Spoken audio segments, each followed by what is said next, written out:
from a publicity point of view, from a publicist point of view, there are tools available today that are really advantageous for all artists, regardless of genre, regardless of being signed to a label, or regardless of whether you self-produce. And I believe all artists should really take advantage of these tools. I mean, just for myself as a listener, as a fan of music, and all kinds of music pours into my email box every single day. And not just, you know, things that I'm promoting for my clients, but things that I'm interested in general. And one thing that I like, particularly even if a client comes to me and says, I have a new release, what can you do for me? Well, the very first thing I need to do is listen to that music. And I like to listen to that music in the sequence that it was recorded. I don't like receiving MP3 files in a Dropbox and having to click on each individual thing, because I get distracted during the day, and you know, and I lose the flow of the music. So you know, I highly recommend setting up SoundCloud or Bandcamp or something like that.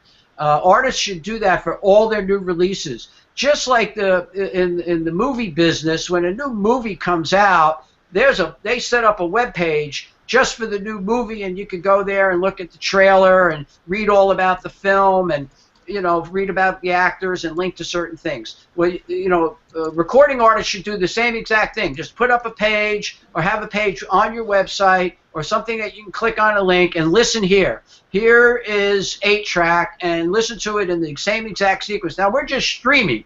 And then at the end of it, you can say, like what you hear, buy it now. You know, and if you want to record a couple of extra tracks that don't appear on the physical CD and give them away as bonuses, that's something to consider. Okay, SoundCloud. Dave, a question? Yes. What? So is SoundCloud like Spotify or something, Jim, where you they can listen to it as much as they want, but they can't download it onto their computer unless they're smart and they know how to get around that? What exactly is that? I mean, I see those people put those up sometimes. Right. I mean, SoundCloud, you know, gives you the ability to do a number of things. You control it. So once you set up a SoundCloud page, you could set conditions, you know, streaming only. In other words, you could, you know, the whole CD's up there and people could just listen to it, and that's it. They're not downloading it. You know, if you wanted to set up a private account, you know, for your you know, journalists or radio people to download it so they could listen in advance, that's something that can be done. But primarily, it's a tool that's being used by record companies and by artists to listen to the CD in its totality, in its entirety. You can make it private, so that just if you want, like, somebody to, an agent or somebody to hear it. Then you'd have to, you know, you email. There's a lot of services that do this today, not just SoundCloud or Bandcamp. There's all kinds of ways today where, you know, you could, you know, if you're just dealing with journalists or radio people and you want to, you know, plant a seed in advance, you give them a code and they can listen. Quite a few companies are doing that today. Yeah, I guess you want to you know, get people interested, but you know, if you give them the whole CD and the order it's in, most people are there's no way you're going to sell it to anybody. You know, that if that's up there, that's what I'm worried. Well, sales, that's another good topic, and sales are the result of a whole bunch of everything, of your entire marketing plan. And the landscape has changed today, you know, so it's a whole bunch of small things that add up to something at the end of the day. So that's where sales come from. And primarily today, sales come from, particularly with performing artists, when they perform live.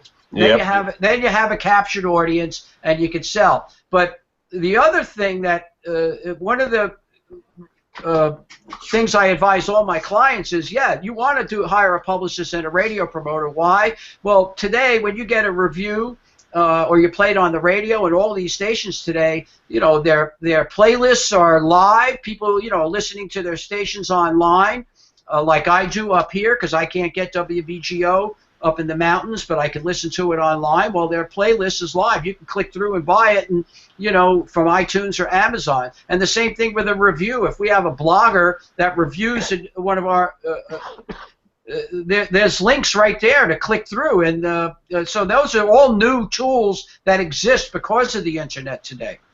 PJ, a comment? Yeah, just to Dave's comment about SoundCloud, I had the same reservations and still do to a certain degree about giving someone the whole album in order.